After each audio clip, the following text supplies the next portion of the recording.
से है बगावत, जो हक बात कह दे उसे अदावत, जो हक बात कह दे उसे अदावत।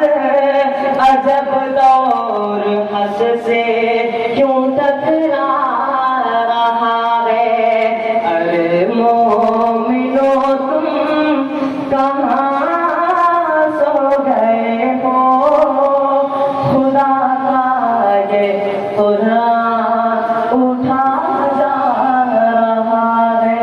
अस्सलाम वालेकुम। न दौलत न शाही रहेगी, न दुनिया न दौलत न शाही रहेगी, कि इंसाफ का दिल से नफरत शरीयत के कानून रहेगा।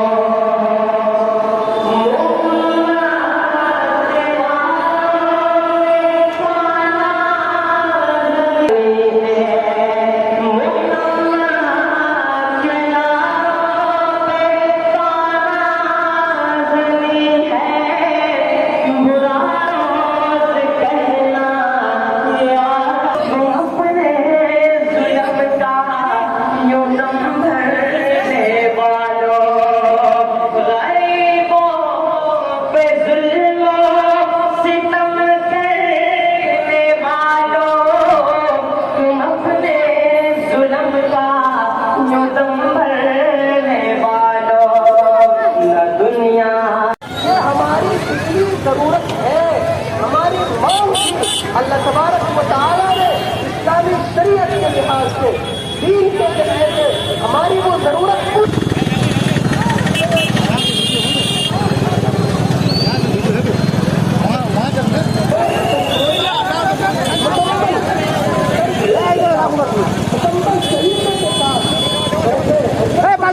बाजू हम लोग किसी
दुनिया को हम समझा